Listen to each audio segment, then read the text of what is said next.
Então hoje a gente vai entrar na unidade 3, né? Ela foi nomeada de hipo e hipervitaminose e doenças metabólicas em equinos e ruminantes, tá? Então nessa daqui eu resolvi abranger sobre, de novo, né, alguns tópicos, né? Colocando sempre alguns relatos de casos dessas enfermidades. Então a gente vai começar com a polencefalomalácia, tá? Então, para falar de polencefalomalácia, a gente precisa falar da tiamina, né? Então, o que ocorre, né? Existe a tiamina, ela tem uma baixa habilidade de se depositar nos órgãos, nos tecidos, tá? Então, por isso que acaba sendo muito comum a ocorrência de algum tipo de deficiência nessa vitamina, tá? No caso dos animais monogástricos, como os suínos, né, eles não se tornam tão suscetíveis, tão predispostos a ter uma hipovitaminose de tiamina, como, por exemplo, os animais ruminantes, tá? Isso principalmente porque eles acabam tendo uma alimentação que é baseada nos cereais, que é baseada em hortaliças tuberosas, então isso acaba ajudando eles a não ter esse tipo de deficiência, tá? Os ruminantes, eles conseguem obter essa vitamina através dos micro-organismos ruminais e os equinos, né, que são animais monogástricos, eles vão conseguir obter a tiamina através dos micro-organismos lá no seco, tá? Então, a tiamina, ela possui algumas funções, né, como ela tem a forma ativa dela, que é a vitamina B1, né, que é o pirofosfato de tiamina, tá? É... Ela é o pirofosfato de tiamina ou também a coenzima carboxilase, é outro nome que ela também recebe, tá? Ela tem, como que ela vai ser formada, né? Ela tem uma transmissão do grupo pirofosfato do ATP para a tiamina, daí que forma esse pirofosfato de tiamina, tá? Essas duas reações que ocorrem para a formação dela, onde ela age, né, nessas duas reações aqui, na descarboxilação ou oxidação do piruvato e a descarboxilação do alfa-cetoglutarato, né, que é lá para a formação do acetil-CoA e para a formação do succinil-CoA, elas são importantes, são duas reações super importantes para a formação da energia, tá? Então, para a formação da energia, que vai ser importante principalmente lá no tecido nervoso, né? Obviamente é importante em todos os tecidos, mas falando nessa vitamina, principalmente lá no tecido nervoso, tá? Ela também é responsável pela síntese dos ácidos graxos e do colesterol, que são os principais componentes lá da membrana plasmática das células, tá? Então ela também vai ser importante para compor essa membrana. Na deficiência de tiamina, então ela vai ser mais observada nos herbívoros, né? Principalmente pela ingestão dessas duas plantas. Essa Pteridium aquilinum aqui é a samambaia, né? Que é uma intoxicação bem comum, né? A ingestão dessa planta por animais. E a deficiência dela ocasiona essa doença que é conhecida como a polencefalomalácia, tá? É uma doença neurológica, então vai acometer principalmente animais ruminantes, então bovinos, pequenos ruminantes, lhamas e até os búfalos, tá? E ela é caracterizada justamente pela existência dessa necrose, né? Ali, que é a malácia, da substância cinzenta que é conhecida como pólen, por isso que ela é conhecida como polencefalomalácia, tá? Que é a substância cinzenta lá do cérebro, né? Então, os fatores determinantes da vitamina, da polencefalomalácia, pode estar ligado ou não ao metabolismo da vitamina B1, tá? Ela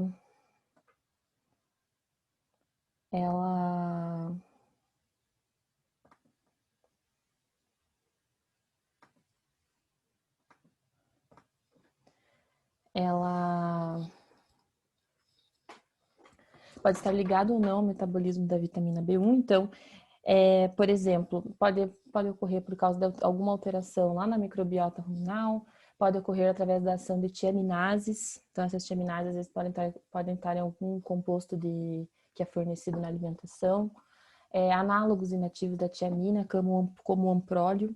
O amprólio ele é um anticoccidiostático, análogo da tiamina, e ele vai interferir no metabolismo da tiamina no organismo. Então, ele ocasiona redução no transporte de tiamina pela barreira hematoencefálica.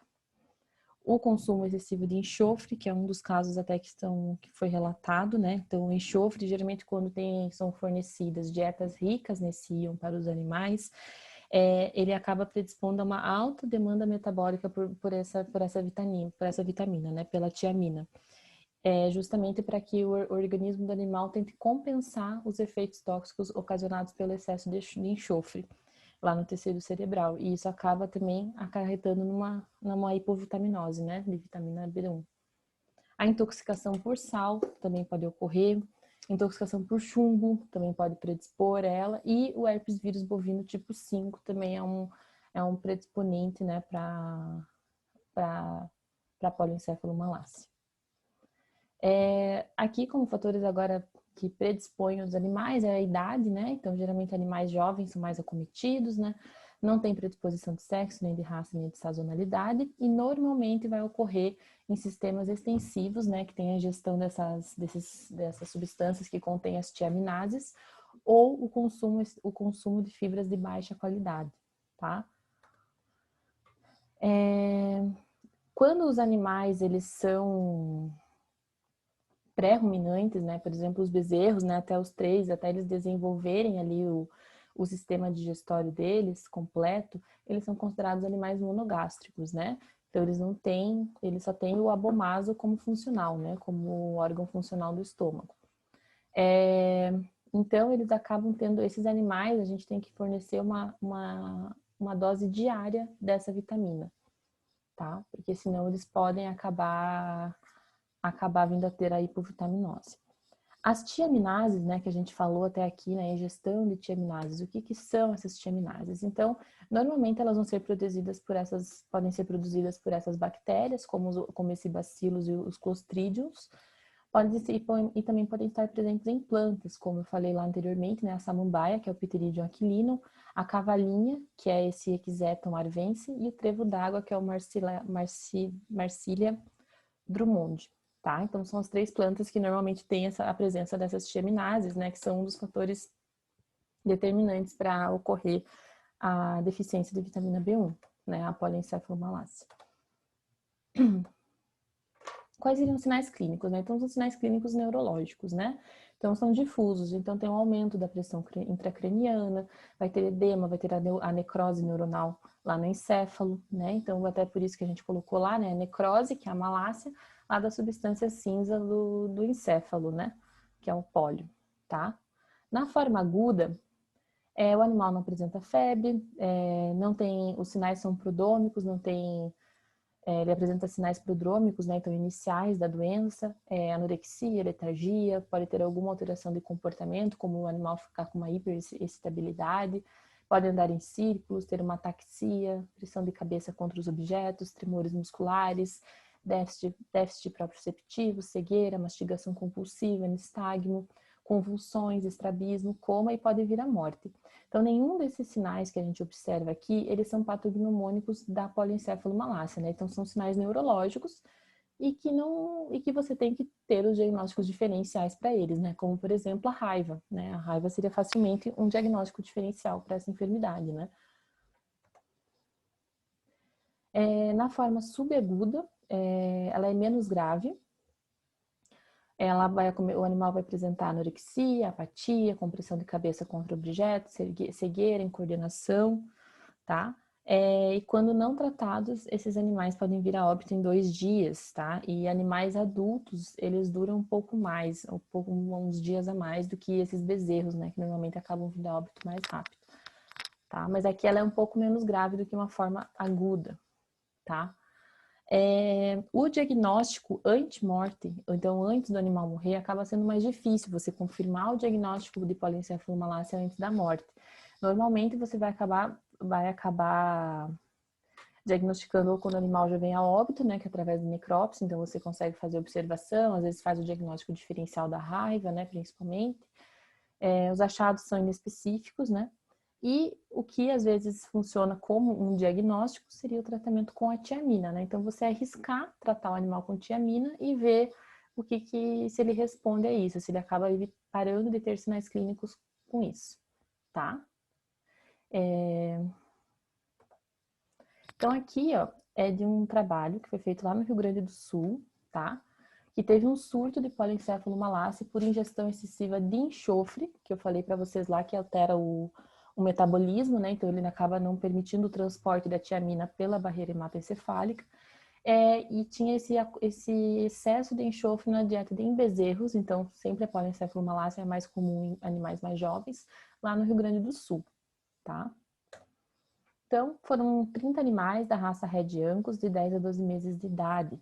Eles eram criados em sistema semi-intensivo, num piquete de azevém, tá? A suplementação era com ração e sal mineral. Então, como é que eles foram fazendo? Né? Eles fizeram a dosagem de enxofre, eles fizeram o exame físico geral e específico do sistema nervoso central em um animal e teve 2 necrópsias, tá? Desses 30 animais. Então, 6 animais morreram em 10 dias, tá? Eles apresentavam anorexia, apatia, incoordenação motora, cegueira, obstótono, movimentos de pedalagem, coma e morreram em 48 a 72 horas após o início dos sinais clínicos, tá? Esses sinais clínicos aqui, esses sinais que eles demonstraram, é conhecida como a síndrome cérebro-cortical, tá? Então, ela vai ser ocasionada por altos valores de sulfeto de hidrogênio ruminal e alta ingestão de enxofre, tá? E isso vai ser confirmado justamente por achados histopatológicos, né? Tá? Então, é só para a gente ter uma noção, né, de que obviamente, às vezes a confirmação do diagnóstico ela é muito rara, né? Então, normalmente a gente acaba não,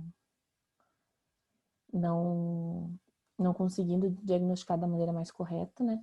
Mas aqui nesse caso, né, como tinha essa questão do enxofre, então foi conseguido medir o enxofre e detectar, né, que possivelmente tenha sido por causa disso, né, que eles tenham tido polencefalomalácia decorrente da ingestão excessiva do enxofre, tá? Mas lógico, né, a gente sempre tem que pensar nos diagnósticos diferenciais que podem ter da doença, né? Isso é uma coisa para qualquer doença, a gente tem que fazer isso. Agora a gente vai falar da citose bovina e da toxemia da gestação nos pequenos ruminantes, tá? Os dois ao mesmo tempo que são doenças parecidas, né? Na questão de como elas ocorrem, do porquê que elas vão ocorrer, elas também ocorrem em períodos diferentes nas espécies, tá? Então, nos bovinos, normalmente ela ocorre ali pós-parto, né? E nas ovelhas e nas cabras, ela normalmente vai ocorrer antes do parto, tá? Então, para a gente falar da cetose, principalmente da cetose, né? Falando também mais voltado para a vaca, é importante a gente falar do período de transição, tá? Então, o período de transição, ele é aquele período que a fêmea, né, a vaca, ela passa de um animal que era gestante, não lactante, ou seja, um animal que estava gestando um bezerro, mas não estava produzindo leite, para um animal que não é mais gestante e é lactante, tá? Então, as demandas dele acabam mudando, né? Então, antes ele tinha as demandas energéticas dele voltava para o crescimento do bezerro e depois ele acabou tendo para a produção de leite, tá? Então, durante esse período, né, ele compreende ali as 3 semanas antes do parto e as 3 semanas pós-parto, ele vai ser responsável por diversas alterações anatômicas que podem ocorrer nesse animal, alterações fisiológicas, né, hormonais que ocorrem na vaca, tá? Ele também é um período onde vai, então, né, quais são essas alterações, né? Então, além das hormonais que eu comentei, né, principalmente na hora do parto, tem o desenvolvimento final do feto, então, naquele período de 3 semanas finais do parto, da gestação, ele vai ter o desenvolvimento final do feto, tá? E com isso, ele também já vai ter junto o desenvolvimento da glândula mamária. Então, a vaca, ela entra no período seco, e quando que durando 60 dias no total, e nas 3 últimas semanas desse período seco, ela está tendo o desenvolvimento final do feto, e toda a glândula mamária que voltou ao tamanho normal para regredir, né, ter o processo fisiológico normal, não, não exagerar, né, o trabalho que é imposto nessa glândula, ela voltou ao normal durante o período seco e nessas 3 últimas semanas ela começa a ser preparada para a próxima lactação. Então ela começa a aumentar a produção de colostro e de leite dela, tá? Então essa fase é uma fase que vai ter uma demanda energética da vaca, vai exigir uma demanda energética da vaca muito grande, tá? Então ela é um período bem importante, é um dos períodos mais importantes se a gente for pensar da vaca, tá? O mais crítico, né? Então aqui, ó, nessa tabela, ela vai mostrar a variação na ingestão de matéria seca, tá? E de primíparas e pluríparas, né? Ou seja, animais de primeira cria, animais com mais de uma cria, durante as 3 últimas semanas pré-parto, tá? Então, ó, período pré-parto, né? Primíparas e multíparas, tá? Então, vocês conseguem ver que 21 dias pré-parto, a ingestão dela era maior do que quando ela está mais próxima de parir.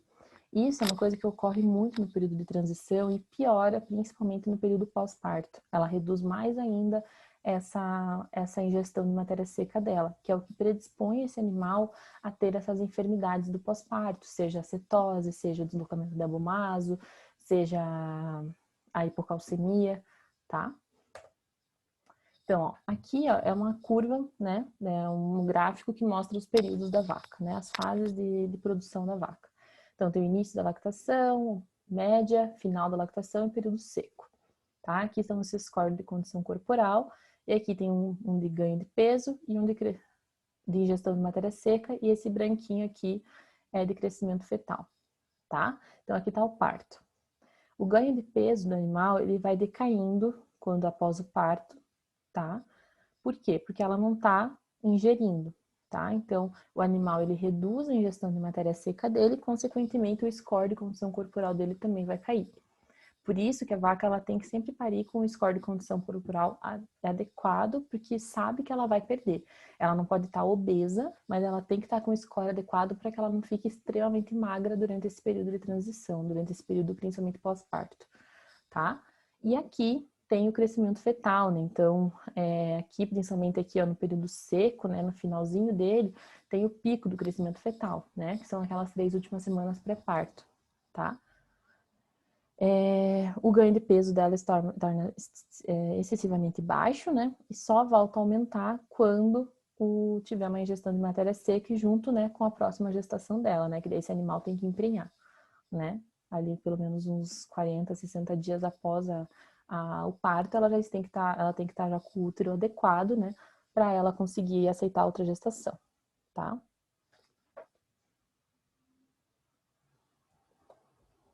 Então, mas a gente, né, eu fico falando, né, do período de transição, da redução da ingestão de matéria seca, mas por que que isso predispõe a vaca a ter essas enfermidades, né, pós-parto? Então, é principalmente por causa desse acontecimento aqui, tá? Então, o animal, a vaca, ela vai sofrer, ela vai entrar no que a gente chama de balanço energético negativo, tá?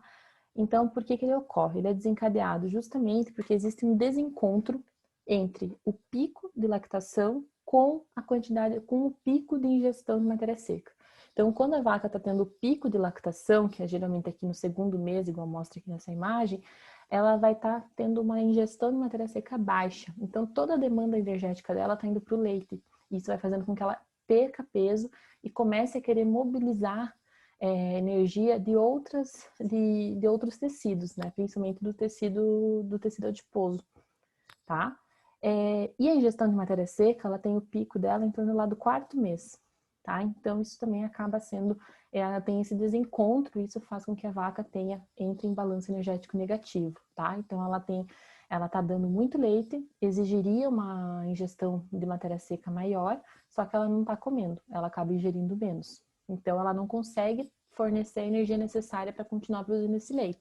Então, para isso, ela começa a mobilizar a gordura lá do tecido adiposo, né, o tecido gorduroso, para ter energia, para continuar a produção de leite e se manter, tá?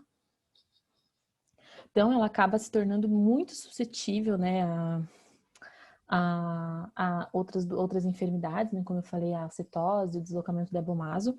E esse período também, ele é um período onde a vaca se encontra num período de imunossupressão, tá? Então,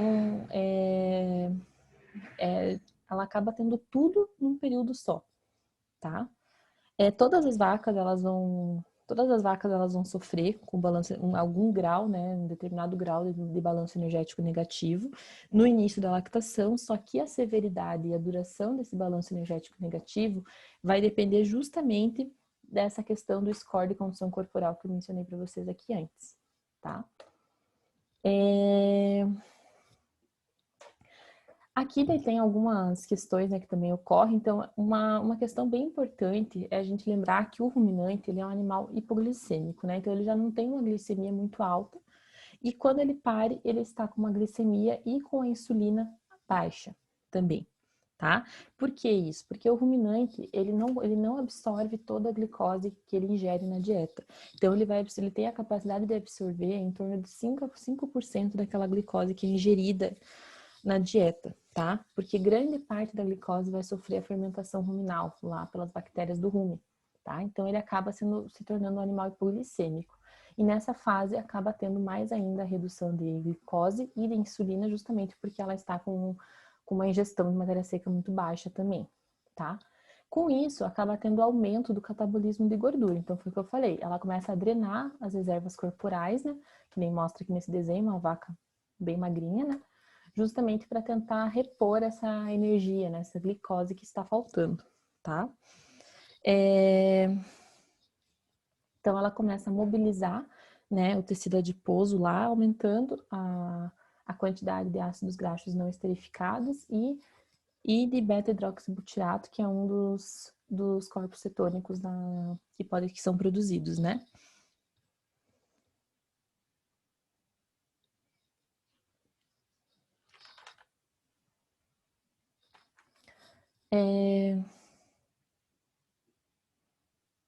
Aqui, né, tem alguns fatores predisponentes, então o score de condição corporal baixo, quando o animal ele tem uma vaca de alta produção de leite, ela também tem predisposição genética, a questão das raças também acaba tendo essa predisposição, por exemplo, as raças holandesas e Jersey, que tem uma produção de leite maior, elas acabam demandando mais energia para essa produção, então elas acabam entrando no balanço energético negativo mais rápido. A estação do ano também pode influenciar, por exemplo, no inverno, que a disponibilidade de alimento às vezes acaba sendo mais baixa, você pode predispor esse animal a ter balanço energético negativo, né? Então são alguns fatores que podem levar, né? A idade também, normalmente vacas mais velhas são mais predispostas a ter, tá? Aqui, ó, é como a gente faria a medição, né, da atividade metabólica do animal, tá? Então, a gente pode medir a glicose, os ácidos graxos não esterificados, o beta-hidroxibutirato e a enzima AST, né, que é a aspartato aminotransferase, tá? Então, aqui é um trabalho de 2014, né, ele fez a medição, né, dessas concentrações nas 8 primeiras semanas do período pós-parto em 70 vacas leiteiras consideradas sadias, tá? Então, o que ele observou? Ele observou que a glicose, ela vai ser o principal regulador no metabolismo de energia do animal. Então, vocês veem que aqui ela dá uma reduzida. Na primeira semana pós-parto, ela estava em 52 e no decorrer das semanas ela vai reduzindo, né? Principalmente aqui, ó, nessas daqui, nessa terceira aqui até a sétima, que ela tem uma redução, certo? O ácido graxo não esterificado e o beta-hidroxibutirato, eles agiram da mesma maneira, tá? Ela vai ser, as vacas elas têm uma demanda energética alta, que é mais alta que a ingestão dos nutrientes, tá? Então ela tem uma demanda energética exacerbada nesse período, só que ela não está ingerindo quantidade de alimento suficiente para suprir essa demanda, tá? Então como é que ela vai tentar suprir? Ela vai começar a estimular a lipólise, né? Que é justamente essa essa drenagem das reservas corporais dela, tá? Então, quando ela começa a fazer a lipólise, ela aumenta a lipólise e reduz a lipogênese, né, que é a produção de gordura. Então, ela acaba, durante essa lipólise, ela libera esses ácidos graxos não esterificados, tá? Então, aqui, eu estava falando do ácido graxo não esterificado e do beta-hidroxibutirato, né? Então, o beta-hidroxibutirato, os teores dele foram mais altos na primeira semana de pós-parto, tá? Mas no decorrer das outras semanas ele foi reduzindo, tá? Ao longo da lactação, o que sugere que os animais, mesmo animais sadios, né? Que nem estava escrito ali, que eram 70 vacas leiteiras sadias, eles apresentam um certo balanço energético negativo durante a gestação, durante a lactação. tá? Principalmente aqui na primeira semana, que ele estava um pouco mais elevado, né? Então, isso aqui é justamente relacionado porque tem um aumento, né, da demanda energética para que ela tenha a síntese do leite, para que ela tenha um pico de lactação, mas não é proporcional ao aumento de ingestão de matéria seca, né? Então, acaba já sendo, ela já pode correr o risco de ter cetose nesses casos, né? Normalmente, o beta-hidroxibutirato ele tem que estar acima de 10 miligramas por decilitro para ser considerado um indicativo de cetose, tá? Com relação ao ácido graxo não esterificado, ele agiu da mesma maneira que o BHBA, então ele foi mais alto na primeira semana e foi decaindo nas outras semanas, tá? As concentrações dele aumentam rapidamente lá no parto, né? Provavelmente pode estar relacionado com algum tipo de estresse que o animal tem no momento do parto. E ele vai reduzir rapidamente após o parto, tá? A concentração normal de ácido graxo não esterificado é em torno de 7 milimol por litro, tá? A enzima AST, ela não se modificou durante o período de estudo, tá? Então, eles às vezes viram para alguma coisa, alguma questão hepática, né? Então, às vezes podia estar com uma lipidose hepática, mas ali ela não se alterou a atividade dessa enzima durante a análise desse estudo, tá? Então, agora a gente vai falar da cetose, né? Então, a cetose, ela está relacionada, né, com essa questão do bovino ele ser um animal hipoglicêmico e com a questão de que nesse período pós-parto o nível de glicose está baixo, juntamente com o nível de insulina, né? Então, como que é regulado, né, o mecanismo energético Como que é regulado, né, o mecanismo energético dos bovinos, né? Então, ele vai ser regulado justamente pela manutenção dos níveis de glicose, tá? Então, ela é uma glicose, ela é absorvida da dieta, parte dela é absorvida da dieta e o resto é utilizado lá pela fermentação ruminal, tá? Essa parte que é absorvida da dieta é baixa, né? Então, ela precisa ter algum outro tipo de suprimento para que consiga manter os níveis de glicose um pouco próximo dos ideais para essa espécie, né? Então, por isso que ela tem a gliconeogênese hepática, né? A gliconeogênese hepática, ela é realizada através dos ácidos graxos voláteis, né? Que é esses AGV, e de aminoácidos, tá? Que estão presentes ali e que vão atuar como precursores da gliconeogênese hepática nos ruminantes. Tá? Os ácidos graxos voláteis, eles vão ser provenientes lá da fermentação dos carboidratos lá no rumen, tá? Então aqui eu tenho mais ou menos como que é feito, né, essa questão da mobilização do tecido adiposo, né? Então, lá no tecido adiposo ele começa a mobilizar esses ácidos graxos, esses triglicerídeos, que é o TG.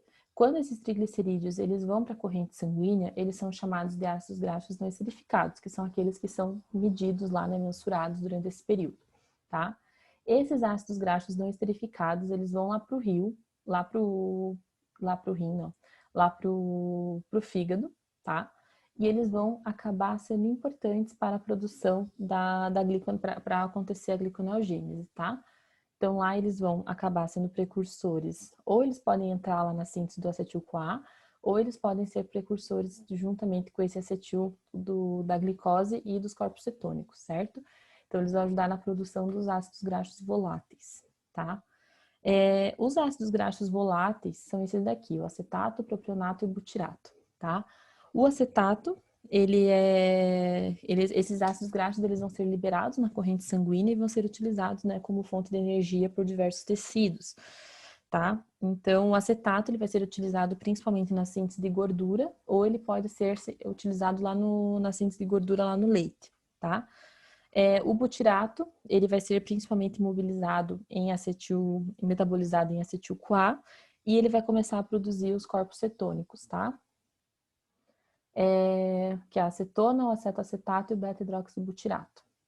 O propionato, ele vai ser importante principalmente porque ele é o principal precursor da glicose lá nos ruminantes, tá? Então, a produção dele é importante justamente porque os níveis de glicose estão baixos e é ele que vai acabar proporcionando essa gliconeogênese hepática, tá?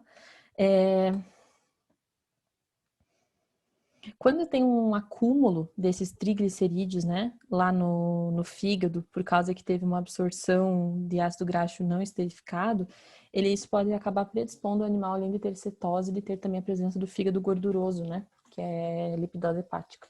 Então, ele pode ter duas enfermidades, né, de uma vez. Então, a cetose, então, aqui eu falei para vocês, então, o butirato, ele é o precursor, né, dos corpos cetônicos, né? Então, é o beta-hidroxibutirato, o acetoacetato e a acetona, tá? Então, qual que é o problema? Os corpos cetônicos, eles são produtos fisiológicos do metabolismo dos ruminantes. Eles são importantes na manutenção da homeostase, então eles vão servir como fonte de energia para esses animais. Só que durante o balanço energético negativo, eles acabam sendo produzidos em quantidades muito altas. E é essa produção exacerbada deles que pode desencadear um quadro patológico, né? Porque eles são tóxicos, principalmente ali para a questão do sistema nervoso central, tá? Então, acaba tendo, né, esse aumento da concentração de corpos cetônicos no sangue, na urina, no leite, nos fluidos corporais. Então, o animal acaba tendo eles em concentrações muito altas, tá? Aqui, ó, são as exigências, né, de energia líquida que tem para a lactação de vacas leiteiras e de novilhas, 2 dias antes do parto, 2 dias após o parto, tá? Então, aqui são separado, né, as diferentes funções, né, que essa vaca tem. Então, por exemplo, a multípara, ela já cresceu, então ela não tem energia de crescimento para o crescimento dela. Ela vai ter energia para a manutenção dela mesma, para se manter, né, de pé. Vai ter a energia da gestação quando ela está gestante antes do parto e depois do parto ela vai ter a energia para a lactação. Então, ela teoricamente ela tem duas energias. Só que tem que lembrar que a vaca multípara, ela vai produzir mais leite do que uma vaca primípara. Então, a demanda energética dela para a produção de leite vai ser bem maior. Por isso que a idade, né, vacas mais avançadas, elas são mais predispostas a ter essas enfermidades, né, a ter, por exemplo, a cetose. A primípara, ela tem uma energia a mais do que as vacas multíparas. Então, ela tem a energia demandada para o crescimento dela. Porque o que acontece? A primípara, quando ela está gestando, ela está se mantendo, ela está utilizando energia para manter o feto, o crescimento fetal, e para o crescimento dela. Após o parto, ela vai ter ainda o crescimento e a manutenção e vai ter a produção de leite, que demanda uma energia maior ainda, tá? Então, o total de demanda energética após o parto é bem maior do que antes do parto, né? Principalmente porque a produção de leite demanda muito mais energia, sendo que as multíparas são mais suscetíveis à cetose do que as primíparas, tá?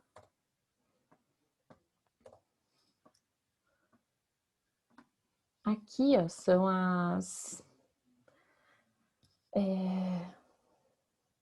são os fatores, né, que levam a ter a existência da cetose. Então, o balanço energético negativo, a hipoglicemia desses animais, a mobilização excessiva de triglicerídeos, né, que na corrente sanguínea são chamados de ácidos graxos não esterificados, a produção de corpos cetônicos em grande quantidade, então eles são importantes para a questão da energia, mas eles acabam sendo acumulados de maneira muito excessiva no organismo do animal nessa época.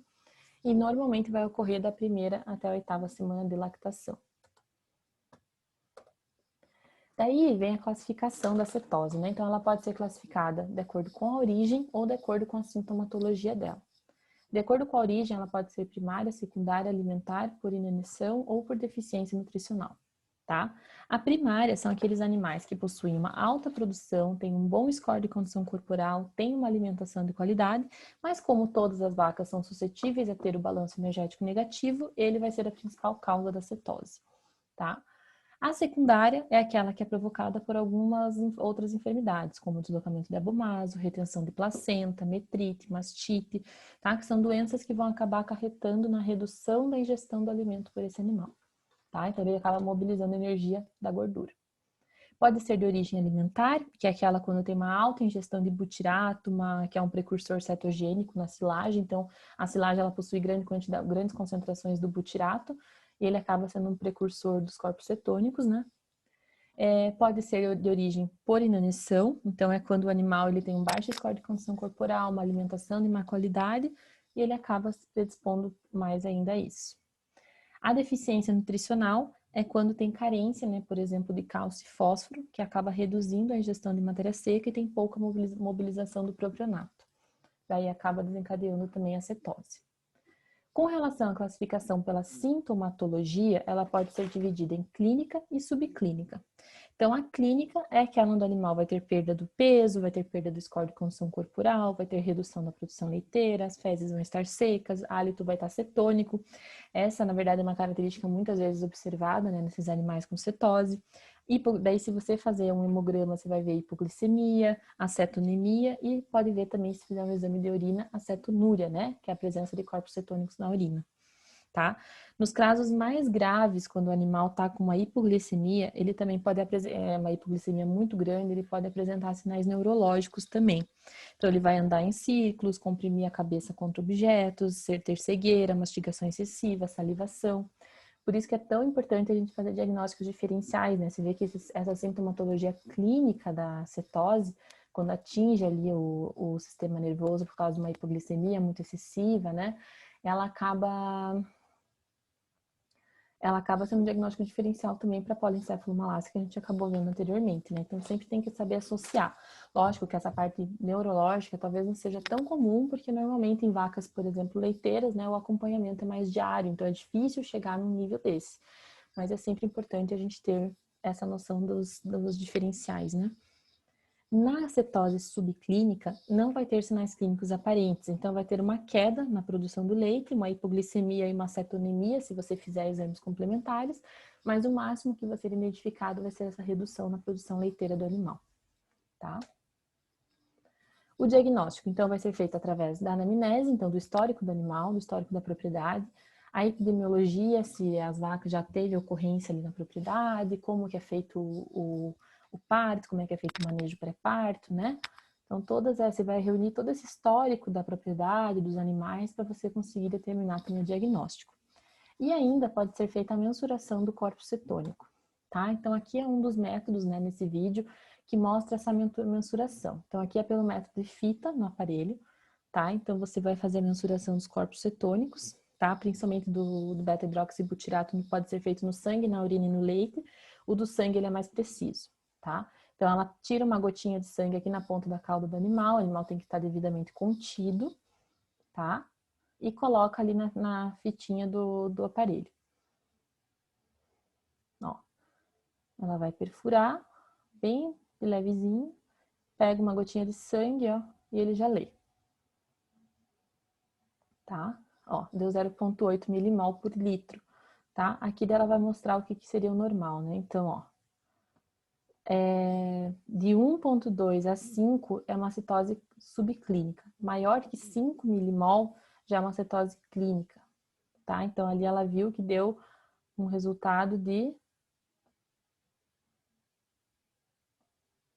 0,8, né? Então, não deu cetose, tá? Ela deu aqui normal, tá? E daí agora ela mostra outros métodos, né, que a gente pode utilizar. Então tem o método da fita de urina, tá? Que ela também tem aqui a questão dos corpos cetônicos, você também pode utilizar, às vezes em propriedade, para ser quando você não tem o aparelhinho. Também é um método para a gente ter, mas aí tem que fazer o animal urinar, né? A vaca urinar. Então, mas ela também é um método possível, só não é tão preciso, tá? Tem esse outro aparelhinho. São aqui, ó, de tiras também, né? Que também podem ser medidos, tá? Utilizados. Aqui são agora o tratamento, né? Então você tem que tratar. Então, o objetivo do seu tratamento para cetose é você restabelecer a glicemia desse animal, tá? Então, você pode utilizar propileno glicol por via oral, tá? Esse propileno glicol, ele vai ser transformado em propionato ou ele pode ser absorvido diretamente para funcionar como substrato na gliconeogênese, tá? De qualquer modo, seja ele transformado em propionato ou absorvido diretamente para ser utilizado na gliconeogênese, ele vai aumentar a glicose e a insulina e vai conseguir reduzir os níveis, né, de ácidos graxos não esterificados e de beta-hidroxibutirato lá no animal. Pode ser também aplicado a glicose ou a dextrose, né, via intravenosa. Ela vai proporcionar também um aumento dos níveis de glicose, só que vai ser por pouco tempo, né? E tem que cuidar bastante com hiperglicemia, porque Quando o animal se faz o animal ter uma hiperglicemia, você pode acabar reduzindo a contratilidade lá da musculatura lisa lá do trato digestivo e pode levar a aparecimento, às vezes, até mesmo de um deslocamento do abomaso, tá? É a dexametasona, né? Então um corticoide por via intramuscular. O corticoide ele vai ser importante, né, na redução da síntese da lactose. Então, se a lactose é o principal açúcar, né, lá do leite, então se você reduz a síntese da glicose, você consegue aumentar os níveis de glicose, porque ela está sendo toda a glicose, a pouca glicose que ele absorve está sendo indo lá para o leite, né? E ela também, os glicocorticoides ajudam a estimular a gliconeogênese, né? Então eles fornecem aminoácidos para conseguir ter a gliconeogênese adequada. A insulina, você também pode aplicar, ela vai reduzir a lipólise e aumentar a lipogênese, né? Que está acontecendo o contrário na vaca, né? Então ela está com uma alta lipólise e uma baixa lipogênese, a insulina vai ajudar a inverter isso. E vai ocorrer uma utilização maior, né? Como ela está reduzindo a lipólise, a vaca vai conseguir utilizar os corpos cetônicos para produção de energia, né? Para fonte de energia, tá? Podem ser utilizados também, daí para a prevenção da doença, lógico que sempre é a melhor forma a gente tentar prevenir, né? Então a prevenção é através da nutrição, então você sempre tentar fornecer uma alimentação adequada, um manejo nutricional adequado, principalmente ali no pré-parto, né? Naquele período de transição, no pré-parto, nas 3 últimas semanas pré-parto e nas 3 semanas pós-parto. Tá? E você também pode acabar utilizando, né, servindo aditivos alimentares, tá? Como os ionóforos, né, a monenzima sódica, ela também vai melhorar a produção do propionato na fermentação ruminal, tá? Ela reduz a produção de butirato também. E também você pode utilizar também a niacina, que é uma vitamina do complexo B, que também vai ajudar na redução da lipólise, tá? Esses aditivos, eles podem ser utilizados bem naquele início do período de transição, ali de 2 a 3 semanas pré-parto, tá? Daí agora, né, como eu falei para vocês, né, tanto a cetose quanto a toxemia de Prenhez, elas estão conectadas, né? Então a gente pode acabar a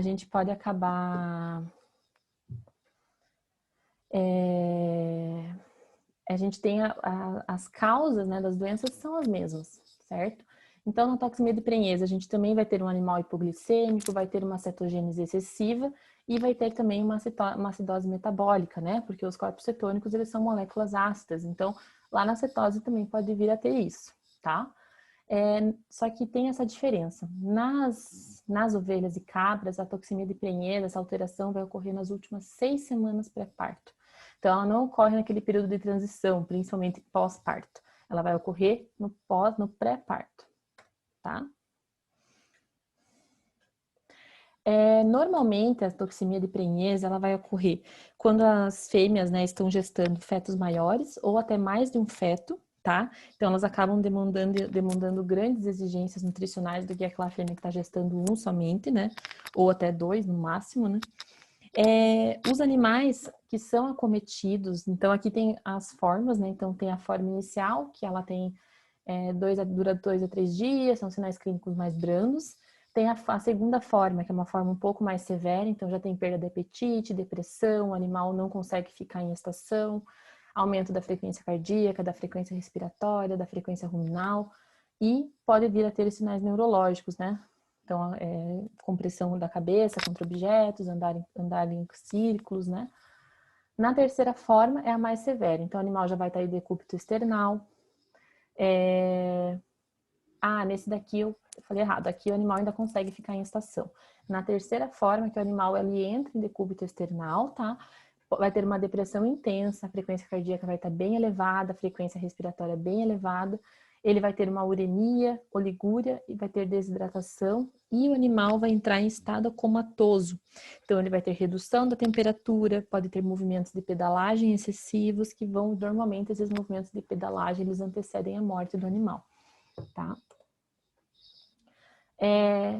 Aqui agora aqui é de acordo com o quadro clínico, né, que nem tem a divisão lá, e aqui de acordo com a origem, né? Então tem o tipo 1, que é o tipo que tem a subalimentação, né? Então ou afecções pré-existentes, né? Então o animal ele vai ter uma hipoglicemia ali no terço final da gestação, ele já vai ser predisposto a ter essa enfermidade.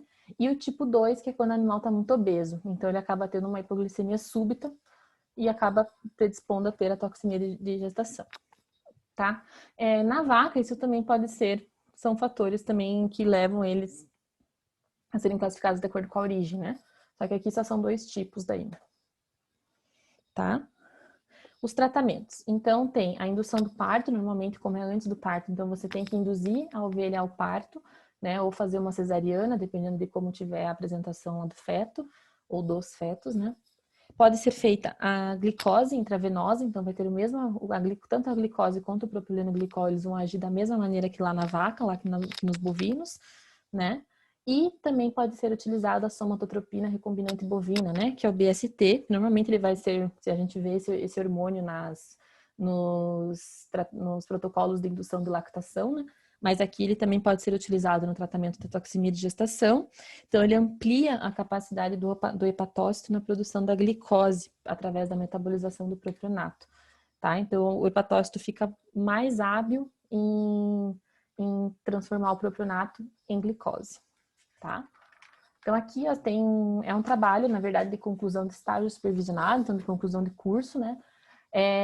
Que ele relatou um caso de deslocamento da hebomase à esquerda, que foi associado à cetose secundária. Então, o que eu falei para vocês, né, que a cetose ela pode ser acometida devido a alguma outra enfermidade, né? Então, acaba tendo essa... Tá? Então, ela pode ser secundária em alguma outra enfermidade, tá? Então, foi uma fêmea bovina da raça holandesa, que era criada em sistema intensivo, né? E após o parto, o animal se encontrava apático, teve redução do apetite e também redução na produção leiteira. E apresentava também diarreia, tá? O parto do animal tinha sido eutóxico, tá? Então não teve nenhum tipo de problema, teve uma retirada adequada da placenta, então ele não teve retenção de placenta. E daí foi feito o exame clínico, tá? Então o animal se encontrava ainda em gestação, ele tinha uma leve cifose, estava em um estado de apatia, o score de condição corporal dele estava ao redor de 3, a temperatura estava em 39,8, né? Um pouquinho mais elevado do que o normal, mas ainda assim estava um pouco elevada, né? Frequência respiratória de 32 movimentos por minuto, está dentro do normal, e a frequência cardíaca de 84 batimentos por minuto. Normalmente vai de 60 a 80, mas está com uma diferença pequena. A frequência ruminal se encontrava baixa. Isso já indica alguma coisa, né? Então, o animal não está comendo. Alguma coisa está acontecendo ali com relação ao sistema digestório. Exames complementares. Então, foi feito hemograma, medida de glicemia, medição do beta-hidroxibutirato, medição de corpos cetônicos na urina, análise do fluido ruminal, que às vezes é importante até para a gente ver se está com bactéria, se está com pH adequado, né? E a ultrassonografia, tá? Então, essa aqui era a vaca, tá? Então, ela foi feita, foi diagnosticada, então, a glicemia dela apresentou valores normais, a dosagem do beta-hidroxibutirato também estava em valores normais. Na urina, tanto as cetonas deu negativo, a glicose deu negativo e o sangue deu negativo. E o pH estava entre 7 e 8, tá? Então, foi feito, né, o exame físico do animal, né? Geralmente, quando a gente faz esse exame, que a gente vê que tem alguma coisa relacionada ali com o sistema digestório, a gente faz a auscultação com percussão, né? Então, a gente detecta aquele som metálico, né, o ping, que daí confirmou o deslocamento da hebomase à esquerda, tá? Então, foi feita a correção cirúrgica pela aumentopexia, tá? Não fez, existem 2 tipos, né? Tem a aumentopexia e a abomasopexia. Ele resolveu, o veterinário fez a aumentopexia, tá? Você vê que aqui ele fez do lado direito, né? Normalmente a aumentopexia é feita do lado direito, tá? E fez a correção cirúrgica. Só que 4 dias depois, esse animal, essa vaca, ela apresentou aumento nos níveis de beta-hidroxibutirato, apresentou uma hipoglicemia, o que fez o diagnóstico, né, de uma cetose secundária ao deslocamento da hebomase à esquerda, né? Provavelmente porque ela deixou de comer por muito tempo, né? E às vezes até no pós-cirúrgico ali o animal até voltar a comer, às vezes demora um pouco, e isso acabou fazendo com que ela mobilizasse mais gordura e produzisse mais corpos cetônicos, tá? O tratamento eles fizeram com propileno glicol via oral e com glicose 5% via intravenosa, tá? Aqui, ó, é um outro caso, então aqui já é relacionado com cabras, né, que estavam acometidas com toxemia de prenhez. Então, ele colocou os achados bioquímicos, eletrolíticos e hormonais de cabras acometidas com toxemia de prenhez, tá? Então, foram 22 cabras dessas 3 raças, Então, a Saanen, Anglo-Nubiana, Boer e até mestiços dessas raças tinham idade entre 1 a 5 anos de idade. Elas viviam em diferentes sistemas de produção, sendo tendo predominância do sistema intensivo, e foram feitos exames ultrassonográficos para confirmar a gestação, tá? E ver até quantos animais tinham ali dentro, né? As análises laboratoriais. Então, foi feita a proteína total, albumina, ureia, creatinina, frutosamina, cálcio, fósforo, magnésio, cloretos, ácidos graxos não esterificados, beta-hidroxibutirato, cortisol e insulina, e teve a coleta de urina por micção espontânea, para tentar também ver a questão pelas fitas, né? Então, aqui tem os exames, né? Então, os principais sinais clínicos que foram observados nessas cabras foi decúbito, apatia, dispneia, aumento da temperatura, mucosas estavam congestas, desidratação, ausência parcial ou total de apetite, atonia ruminal, edema de membros, tá? Então, o que foi observado? Aqui tem os valores de glicemia delas. Então, 50% elas se apresentavam normoglicêmicas, 27% se encontravam com hiperglicemia e 22% com hipoglicemia, tá? Nesse quadro aqui, tem os valores da insulina e do cortisol, tá? Então, não... Ó, a insulina, ela deu uma média de 45, e o cortisol de 92, tá? Então, a insulina estava abaixo, né, do normal, então é de 78, ela estava em 45, e o cortisol estava aumentado, tá? Isso às vezes pode até levar à questão da imunossupressão, né? Aqui ele demonstra, né, as outras, né, a medida de glicose, ácido graxo não esterificado, beta-hidroxibutirato, né, que são os principais aqui.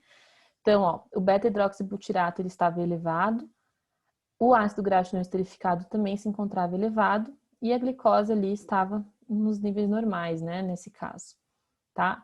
Mas aqui é bom focar aqui no beta-hidroxibutirato e no ácido graxo não esterificado que estavam elevados, né? Então, isso acaba predispondo, né, o animal a gente acreditar que ele estava, né, em caso de toxemia de gestação. Lógico que ele também encontrou valores elevados de ureia, valores elevados de creatinina, valores elevados de cortisol, né, que eu já falei ali. Os íons, cálcio, fósforo, a relação cálcio-fósforo e o sódio e a insulina também estavam em valores elevados. Eu não coloquei todas as tabelas aqui, né, mas no artigo dá para ver lá, dá para ver que mais de um parâmetro acaba sendo alterado quando o animal está nesse estado, tá? Agora, a gente vai falar um pouco da laminite, tá? É a última enfermidade, né, dessa unidade aqui que eu vou colocar. Ela é muito mais comum na espécie equina, né, muito mais até diagnosticada, muito mais relatada na espécie equina do que nos bovinos. É lógico que os bovinos podem vir a ter, tá?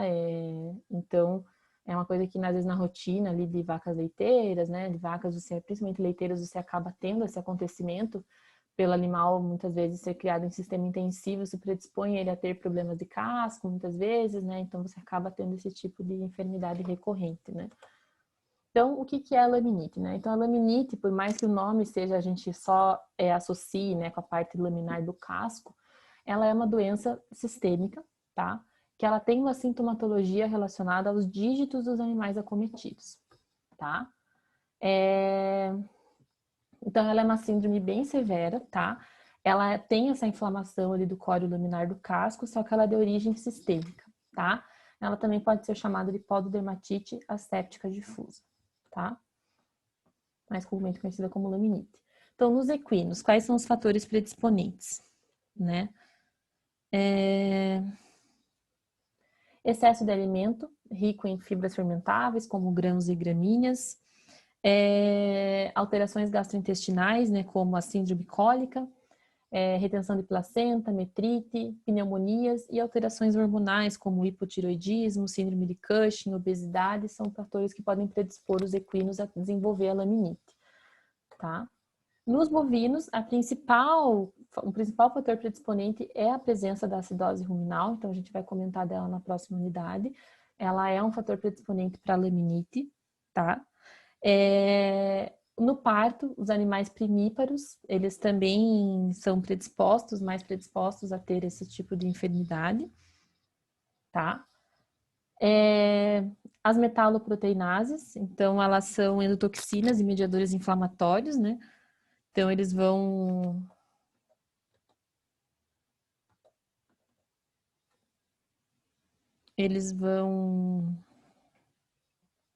o que essas metaloproteinases vão fazer, né? Elas vão fazer elas vão ter a liberação dessas endotoxinas, desses mediadores inflamatórios e vai acabar acarretando numa vasoconstrição e na formação de trombos ali naquela região, tá? Isso vai aumentar a pressão capilar e vai fazer com que tenha uma lesão endotelial ali no local do casco, tá? Todos esses fatores, eles acabam acarretando no extravasamento, né, do fluido e de fluido e de eritrócitos ali no córeo digital, tá? Por isso que o animal pode vir até a ter hematomas ali, né? E tem um aumento da pressão interna do estojo córneo e uma redução na oxigenação. Então, o animal, ele tem uma vasoconstrição, forma trombos, aumenta a pressão capilar e ocorre a lesão endotelial. Com isso, sai líquido, né, dos eritrócitos, sai líquido e eritrócitos ali do córeo digital, e a pressão interna do estojo córneo ela é aumentada e isso faz com que reduza a oxigenação, tá? Então, por isso que é uma enfermidade bem importante. Ambiente também é uma coisa que nem eu falei para vocês, né? Pode predispor os animais da espécie bovina a ter laminite. Então, as instalações, né? O local de repouso dos animais tem que ser adequado, tá? Aqui das metaloproteinases, né, elas vão influenciar principalmente na modulação do colágeno na região córeo-laminar de fêmeas no período de periparto, tá? Então, normalmente nesse período tem uma atividade exagerada das metaloproteinases que vai ocasionar uma alta degradação de colágeno e esse colágeno ele seria um aparato, né, suspensório da terceira falange. Então, se tem uma alta degradação dele, a falange vai ficar mais móvel, né? Então ela pode acabar tendo aquela rotação de falange, né? Dentro do estojo córneo. Então esse período periparto ali acaba predispondo esses animais a isso. Só que o que ocorre é justamente essa liberação de endotoxinas e mediadores inflamatórios que acabam ocasionando todas aquelas alterações sistêmicas ali, né? Circulatórias ali no ambiente do casco e predispondo ele a ter essa sintomatologia, né? Essa dor, essa falta de oxigenação ali, tá? Com relação aos sinais clínicos, então ela pode ser aguda. Na aguda pode ter distensão abdominal, diarreia, atonia ruminal, no caso de ruminantes, né? Desidratação, anorexia, incoordenação e depressão, uma claudicação discreta severa, e o animal pode se encontrar em decúbito, tá? Normalmente na aguda, o animal tem bastante dor no local, tá? E quando tem o desenvolvimento da laminite subclínica para a forma clínica, normalmente acaba acarretando num prejuízo, né, na estabilidade mecânica da terceira falange, tá? Então predispõe a ter rotação. E tem mudanças também na qualidade e na quantidade de tecido córneo que é produzido no casco, tá? Então, acaba tendo o tecido que está crescendo acaba sendo mais frágil, né? Na subaguda, o animal não apoia muito tempo os membros, ele tem um edema eritematoso, a sola e a linha branca ali também acaba sendo acometida, né? E pode ter uma recuperação mais rápida, né? Porque o animal não tem tanta dor, não está com tanta predisposição a ter uma rotação de falange, né? Mas se ele passar de uma subaguda para aguda, daí predispõe ele a ter essa rotação, tá? Na crônica, os sinais clínicos possuem sinais clínicos sistêmicos, né? E já começa a ter um crescimento irregular do estojo córneo, né? Então ele acaba você vê as linhas de crescimento, né? Então, quando o animal tem casos repetidos de laminite, isso acaba desencadeando essa laminite crônica, né? Então, o animal, ele acaba não apresentando mais sinais clínicos, mas tem esse crescimento irregular. Então, o casco, ele acaba começando a ficar com um formato mais alongado, mais achatado na superfície dorsal dele, e ele vai começar a ter a formação desses sulcos, né, horizontais, que são essas linhas que a gente observa ao longo da parede do casco, tá? E essas linhas, elas podem se tornar fissuras, então isso acaba prejudicando mais ainda o animal. Lembrando, né, que na forma aguda, então o animal pode vir a ter a rotação de falange, né? Então tem essa rotação, afundamento ou desvio lateral ali né? Isso resulta numa compressão ali do core digital que pode também romper os vasos sanguíneos que estão ali, tá? Daí vai ter lesões na superfície do casco, com a presença de hematomas, hemorragias e de úlceras também, tá? Aqui, então, é o caso, né, de laminite crônica em equino, relato de caso, tá? Então, era o equino da raça quarto de milha. Ele tinha 4 anos de idade, era um macho. Ele era utilizado para o esporte de laço comprido. E durante 7 dias ele apresentou claudicação, aumento de volume na região do boleto, de todos os membros, tá? Ele tinha perda de apetite, tinha emagrecido bastante e tinha dificuldade de locomoção, tá? A ração concentrada era mais volumosa. Tinha mais ração concentrada do que... e era mais volumosa para o animal, tá? Então, o relato... no relato de caso. Então, o animal ele apresentava ataque cardíaco, taquipneia, e alternava os membros para descanso. Então, ele ficava pisoteandinho, assim, né? No exame específico, ele foi verificado aumento da temperatura do casco, pulso, aumento do pulso ali, né? Relutância em movimentar, andar arqueado com a cabeça baixa, então ele tá com dor. E a claudicação de grau 3, né? Então, o animal, ele tá como se ele estivesse pisando em ovos. Ele vai cuidandinho onde ele tá pisando, tá? E no exame complementar foi feita a radiografia, onde foi detectado a rotação da terceira falange em membro anterior esquerdo e membro anterior direito. Tá? Então, ocorre uma rotação da terceira falange. Tá? E vocês veem que ele está bem achinelado, né? Já o osso dele ali. Então, o tratamento foi feito a utilização de anti-inflamatórios não esteroidais por 7 dias. Geralmente em equinos, quando a gente faz, né, os anti-inflamatórios, a gente tem que fazer um protetor gástrico. Foi feito um tranquilizante por 12 dias, uma ducha de água fria por 15 dias. Casqueamento corretivo e ferrejamento terapêutico foi recomendado para o proprietário, né? E o animal tinha que ficar em repouso, de preferência numa cama alta, numa cama macia, por 180 dias. Então, ele não podia ser utilizado para esporte, tá? O trata...